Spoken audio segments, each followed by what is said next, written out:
Welcome to Malifaux University. 309. Activation Phase, Actions. If abilities are on the front of a model stat card, what is on the back? 99% of what's on the back of the card is the model's actions. These are the special things your model can do during its activation. Figuring out what you want to do from this list is probably what you'll spend most of your time doing during the game, so we're going to give lots of examples throughout this video. If you don't recall from video 102, bonus actions are the ones with the little lightning bolt next to their names. A model can take only one bonus action during its activation, even if it has more than one bonus action on its card. Normally, all models can take 2 actions and a bonus action during their activations. In a game of 50 soulstones or larger, the crew leader and any master models in the crew get a 3rd action to take in addition to the bonus action. Keep in mind that actions can break the normal rules. If something weird is printed on the card, it supersedes whatever is printed in the rulebook or elsewhere on the card. Check out Seamus's actions. His 50 caliber flintlock projectile attack says it can be used only once per activation. Let's say he's in a 50 soulstone encounter and he fires the flintlock at Dashiell Barker for his 1st action. For his 2nd, he uses his secret passage tactical action. We'll discuss target numbers in a minute, but let's say he flips an 8 to make it happen and jumps from here to there, right next to a guard patrol who doesn't know what's about to hit him. Seamus uses his bag of tools on the poor guy, flipping cards, doing 5 damage, and killing him. The guild player drops a corpse marker in base contact and removes the guard patrol model. Seamus has just his bonus action left before he ends his activation. A cause for celebration lets Seamus take one more regular action. Since he already fired his 50 caliber flintlock, which can be used only once per activation, Seamus would have to choose Bag of Tools, Terrorize, Secret Passage, or one of the general actions most any model can take, and that we'll also discuss later. However, he removes the corpse marker that is within 2 inches and on the enemy table half, and that lets him ignore the action restrictions of the action he takes. He gets to fire his flintlock one more time, much to Dashiell's displeasure. Other rule-breaking text might say the attack ignores cover or friendly fire, or might even allow a model to take a projectile attack action while engaged. If it's on the card, you just go with it. Now, let's look at the anatomy of an action. The name of the action is to the left in bold type. You may find that some models have actions with the same name. This usually means the actions will be similar, but does not guarantee that they are identical. Tuco Ortega and this Silurid both have sharp claws, which have the same range, stat, and damage variable profile. Their triggers are completely different, though. This Poison Gaiman also has sharp claws with the same range and damage variable profile, but its stat has an embedded crow that guarantees it gets the Infect trigger. These little differences are why you should always be familiar with your cards, but not rely on memory. RTFC, remember? RG means range, which is measured in inches and shows how far away you can use this action on a target. This stat will also show what kind of action it is: melee attack, projectile attack, pulse or aura, or the unnamed 5th type of action, which has no symbol. It may be helpful to think of these actions as spells. When measuring distance, as long as any part of the target's base is within range, even a tiny bit, the target is in range. Check out video 107 for how to handle it when the measurement is so close that the target may or may not be in range. The type of action is important in that the longest range of any of your melee attacks is the length of your engagement range. Engagement is covered in video 205, but a quick summary is that when you're engaged by another model, you cannot take projectile attack actions, but you can take the unnamed spell action. When you're engaged, you also cannot take the interact or charge general actions. If an enemy model is engaging you, you may take the walk action as long as you don't leave the enemy model's engagement range. Back to our earlier example with Seamus. Instead of shooting first, let's say he hopped over to the guard patrol by using his secret passage. The guard patrol's sword has a 1-inch range, and Seamus is within that, so he's engaged by the guard patrol. Because he's engaged, Seamus cannot fire his 50 caliber flintlock, so he can use either his bag of tools melee attack or his terrorize attack action, which could wind up pushing the guard patrol out of engagement range and letting Seamus use his flintlock for his third action. Since Secret Passage and A Cause for Celebration are not projectile attacks, Seamus could also use either of those while engaged. It's just projectile attacks that are ruled out. If the action requires a duel, it will have a stat. This number is added to the card you flip when taking the action. It may also include a suit, which means that you get to add that suit to the flipped card as well, which usually gives you a choice of triggers, as we see with the Poison Gaemon. If the stat also has a positive modifier, like Fuhatsu's Gatling gun, the action and its trigger then automatically have a positive modifier. This means he gets to flip 2 cards when he makes this attack and gets to pick either of them he wants. More details about duels and using cards is in video 104. RST is the resistance stat.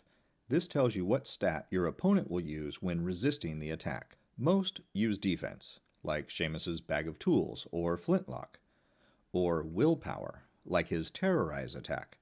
But some use movement, like Benny Walcomb's Swarm Them bonus action. And a few even use size, like Captain Zip's Up We Go attack. Let's take a quick look at that. Captain Zip is tangling with the 10 Thunders and is currently engaged by a Dawn Serpent and a Samurai. He doesn't like this tag team action, so he declares he's using Up We Go. The Dawn Serpent has flight, so is not a viable target. He targets the Samurai. His stat is 3, and he flips a 10 of rams for a total of 13. The Samurai defends with his size, which is 2. He flips a 5 for a total of 7. He decides it's not worth the cheat and loses the duel. Zip strategically places the Samurai mostly behind the Dawn Serpent to keep the Samurai from charging him, and flips a single card for damage due to the difference between their duel totals. He flips a 12 for severe damage, doing 4 points of damage. The Samurai's armor reduces that by 2, and he loses just 2 health. If the attack has a T in, this is a target number. This means the attacker must hit this number and possibly a suit in order for his attack to succeed. Look at Amina Naidu's Obey attack. It has a stat of 7. The target resists with willpower, but Amina still has to hit the target number of 14 of masks. Since it comes with a 7, she needs to flip a 7 or better, but if it's not a 7 of masks, the attack will fail.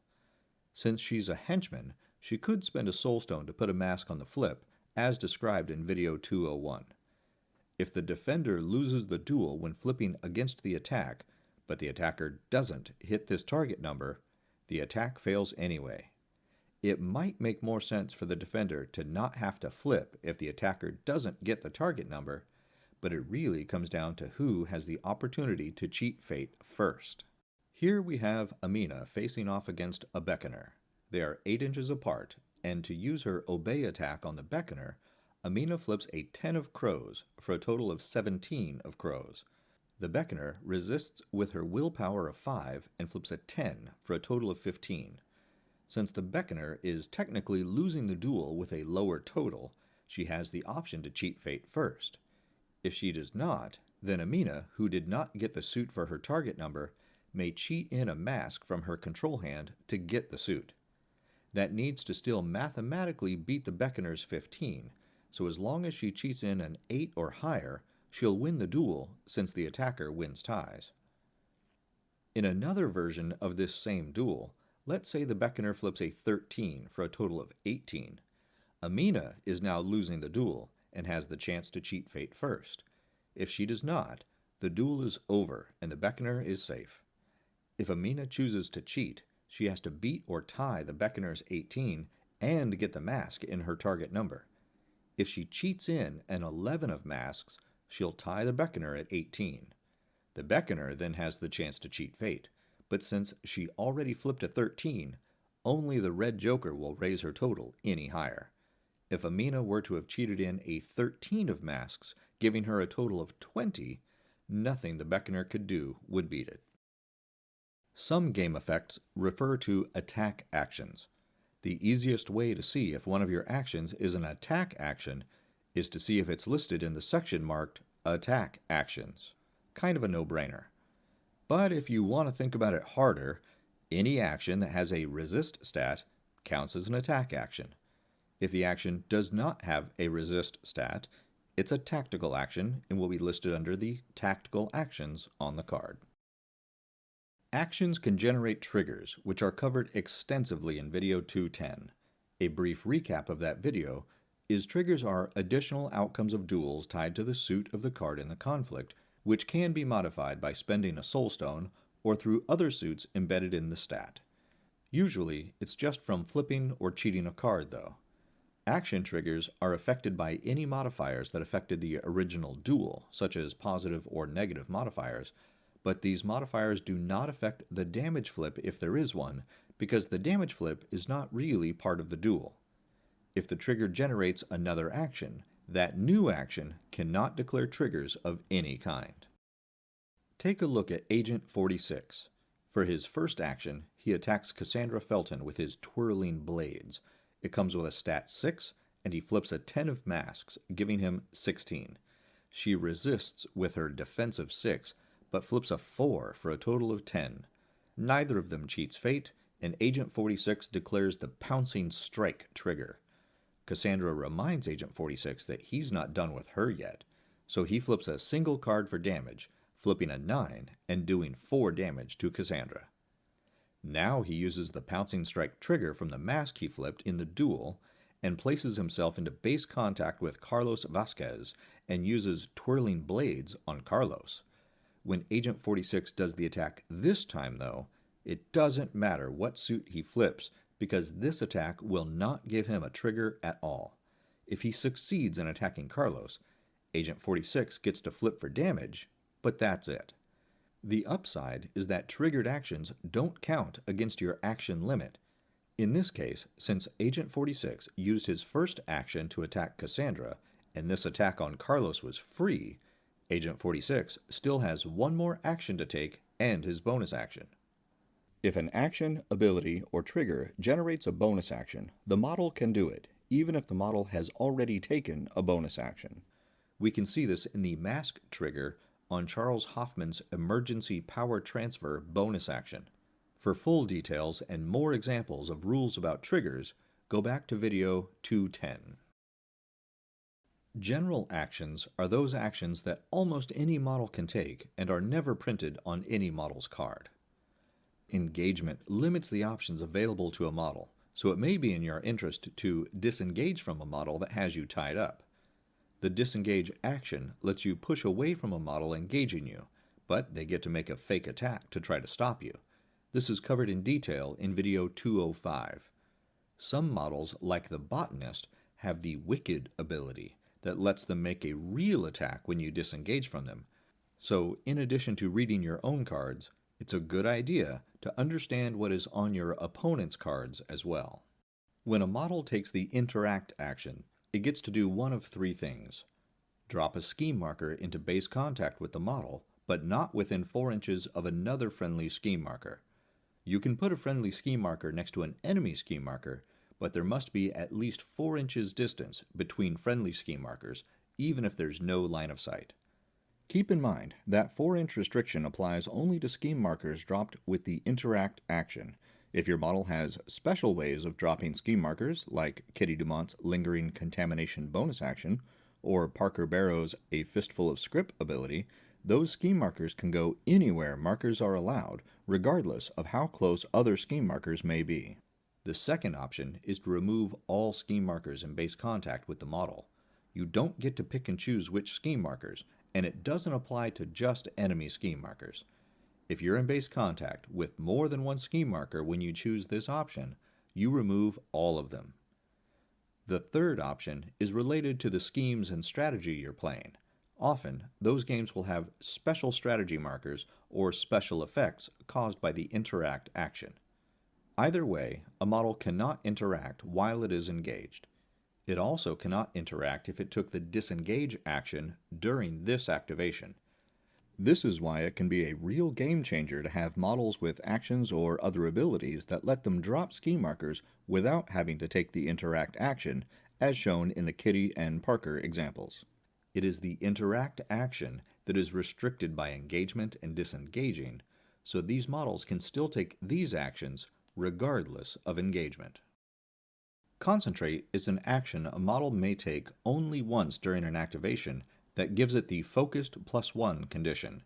This can be really handy if your model is out of pocket and has nothing else to do, but remember that focused +2 is the max. Assist lets your model help another friendly model within 2 inches and line of sight. If the other model has burning, distracted, or injured, you flip the top card of your fate deck and lower the condition by 1, 2, or 3. Like any other flip, you can cheat it or use soul stones to put a positive modifier on it. If Dashiell Barker had burning +3 thanks to the obsidian statue, a nearby guard patrol or even the guard hound could spend one of their actions to flip a card. Say the hound flips a 6. That's moderate, so would reduce Dashiell's burning condition by 2, leaving him with burning +1. A model cannot take the assist action to benefit himself, so either the guard hound would have to use its second action to assist again, or it would be up to the guard patrol to assist Dashiell during the patrol's activation. The walk action is simply moving up to the maximum distance of your movement stat in inches. Charging is a special 2-in-1 action that lets you push your move stat and then make an optional melee attack if you want to. Be careful. If you finish your push inside hazardous terrain, you'll take damage for finishing that action in the terrain, and then you'll take damage again when you finish your attack. The attack is a free action generated by the push, so it is a separate action, but since the push and the attack are both part of the charge, together they are considered one action when counting how many actions your model can take. You cannot do this if you're currently engaged, and you can do it only once per activation. Measuring distance, moving, and charging are explained in detail in videos 107 and 108. The last general action models can take is Slam. This general action targets a piece of destructible terrain like a fence or a crate, or even a marker another model put on the playing area that has the destructible trait, like an underbrush marker or layer marker, or it targets a marker with the impassable trait. It cannot be used on regular impassable terrain like buildings and statues, though. If the target is destructible, Slam removes it completely. If the target is an impassable marker, the model can place the target anywhere within 1 inch of the model taking the action. Slam has a range of 1 inch, and like nearly all other actions, requires line of sight between the model and the target. When you take an action, there are 6 steps to follow. First, you declare the action. This means you verbally announce to your opponent which model is taking which action. There should never be a time when you start flipping cards and your opponent has to ask for what, even in a simple duel. Friendly games are well-narrated games. If you cannot meet the action's special restrictions or italics rules when you declare the action, you may not declare the action. This might be a once-per effect, like Seamus's once-per activation restriction on his Feast of Fear ability and 50 caliber flintlock action. If he's already done it once during this activation, he cannot even declare this action again during the activation. It might also be having to be within a certain distance of a scheme marker or piece of terrain, like his Secret Passage tactical action. If you're not there, you cannot declare the action. You gotta do something else. The second step is to pay the costs, which will also be in italics if there are any. The cost might be a token, a card, or even your model's health, like in Bert Jebsen's Reckless bonus action. He suffers 1 damage in order to gain the fast condition. Another cost is on Captain Zip's Drop the Pianos action, which has the option to discard 1 or 2 cards from his hand or pass tokens. The action itself creates one piano marker that counts as terrain, but he gets to add one piano marker for each card or pass token he discarded when paying the costs of the action. Other costs may include a targeting restriction, like Bill Algren's Stoic Nod, which can be used only on another friendly model, or his Heroic Intervention, which can target only an enemy model. If you can't pay any part of the action's cost when you declare the action, it automatically fails. If Bert Jebsen were already down to 1 health, he could not pay the cost of Reckless, since no model is allowed to reduce its health to 0 in this way, and his bonus action would fail. If Howard Langston declared his Transfer Power bonus action, he could target only the Mecharachnid 2 inches away from him. If he didn't have a power token to discard, though, his action would just fail. If he paid the power token, and then discovered the friendly construct model were outside his action's 3-inch range, the action would fail, and he would lose the power token he paid. Some costs are completely situational, like this Bayou Gator's ambush action, which lets it move up to 3 inches if it's not engaged. When it declares this action, though, it has to discard a card if it's not currently in terrain with the concealing trait. If it is, then the ambush action is free. The third step flows naturally from the second. You declare your target. You may not target yourself with an attack action, plain and simple. If it requires a duel, it has to be against some external target. Some actions don't require a target, especially if they create a pulse, like the Illuminated's Scintillating Cloud, which drops a shockwave marker up to 8 inches away, or if they create terrain, like McTavish's Swamp Screen.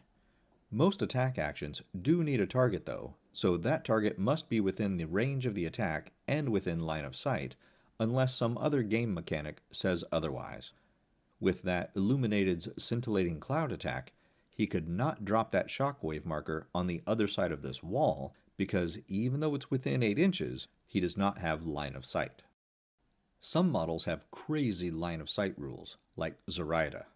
Her Eyes in the Night ability lets her draw line of sight for non-melee attacks from friendly Swamp Fiend models within 12 inches of her, and from enemy models that she's given a voodoo upgrade to.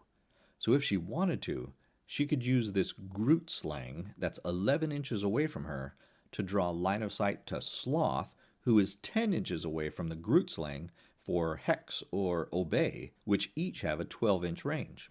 If you have no legal target, because there's not one within range or line of sight, the attack just fails, even if you've already paid some other cost. This is why pre-measuring is allowed in Malifaux. There's nothing wrong with checking the distance between your model and possible targets before you declare an action. Just don't slow down the game for it. In a friendly game, you should be forgiving of your opponent if they declare an action and then discover there's no target for it, and let them just take it back and do something else. That's how you'd like to be treated in a friendly game, isn't it?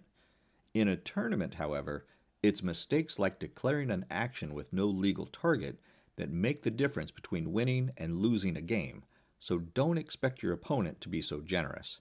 It'd be nice if they were, but don't count on it. The fourth step is performing the duel if needed. Some actions like Zoraida's Threads of Fate or the Beckoner's Pleasant Distraction don't need a duel, so they just succeed as long as any costs or conditions are met. Using cards and performing duels is covered in video 104. The fifth step is to apply the results of the action. Usually, this means a damage flip, but it might mean giving a model a condition, or moving the targeted marker or model. If an action has multiple effects, they are resolved in the order they are printed on the card. If you cannot resolve a particular effect, it is just ignored, but that doesn't mean you skip anything else. Carry out the rest of the effects normally. Nellie Cochran's One More Question attack has multiple effects.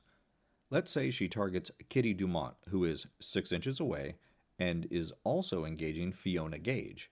She flips a 10 of crows to go with the 6 of tomes stat for a total of 16. Kitty Dumont resists with her willpower of 5 and flips a 3 for a total of 8. She doesn't cheat, and Nellie has the choice of the Headline Secrets Exposed trigger from the tome, or the Convulsions trigger from the crow. She goes with the tome and declares Headline Secrets Exposed, which means that Kitty Dumont will take the interact action.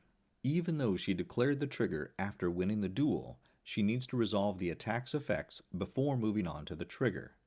First, Kitty gains the slow condition.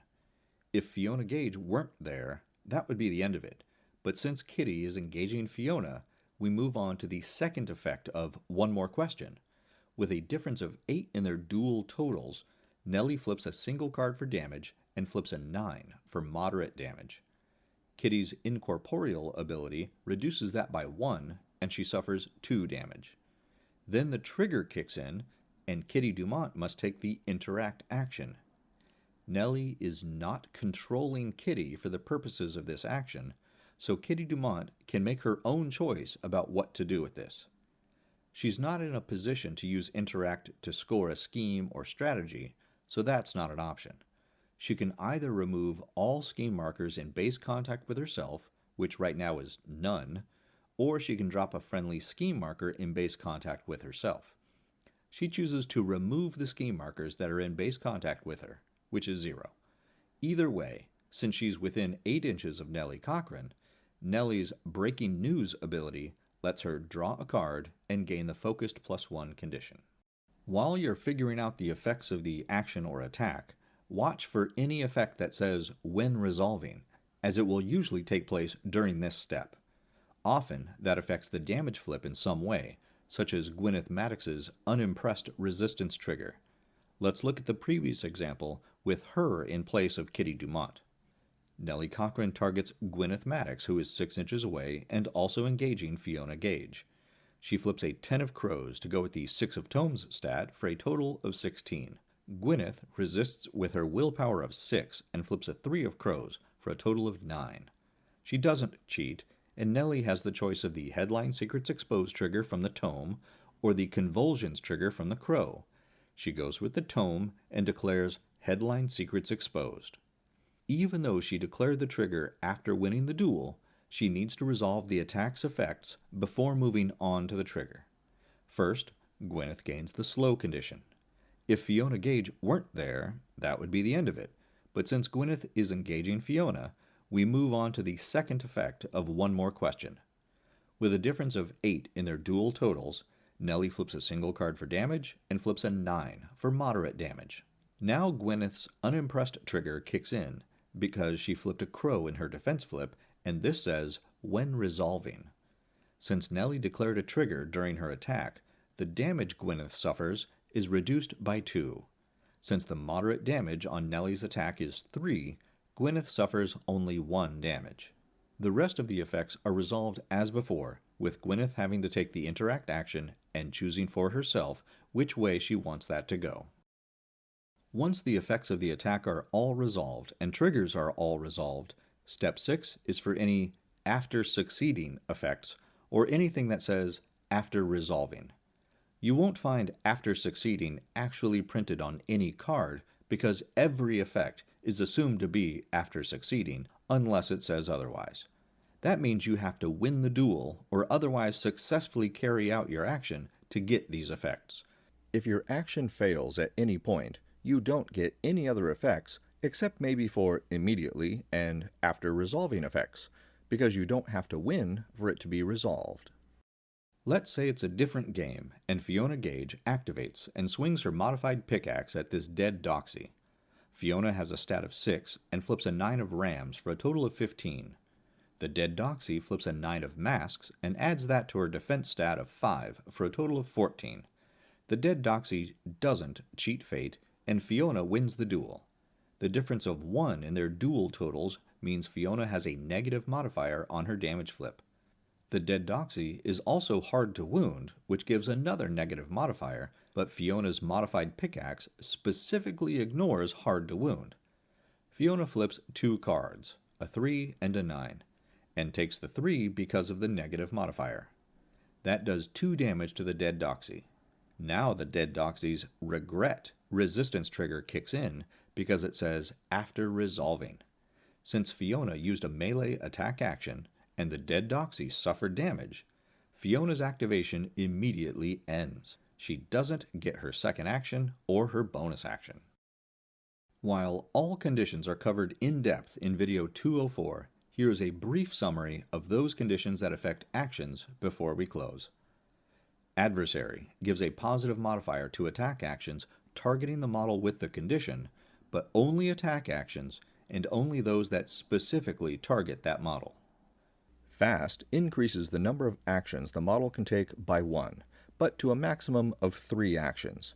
This means there's usually no benefit to giving Fast to a master model or your crew leader in a 50 soulstone game or larger, except to counter the effects of Slow, which lowers the number of actions the model can take by 1. Stunned models cannot declare triggers from actions or abilities, and their bonus actions count against their action limit. Distracted gives a negative modifier when you target an enemy model with an action, attack, tactical, or otherwise. Distracted is cancelled by Focused, which gives a positive modifier when performing a duel, which may be when you perform an action or defend against an attack. That's the explanation of actions you can take in the activation phase of the game. Pick up a printable set of all the markers and tokens you need to play Malifaux in the Wargames Vault. If you haven't already, join our Patreon for early, ad-free access to all new content, and be sure to visit the Malifaux University gift shop for the latest in Malifaux-themed shirts, hoodies, drinkware, and more. Links are in the notes below. And remember, play friendly games, keep it simple, and have fun.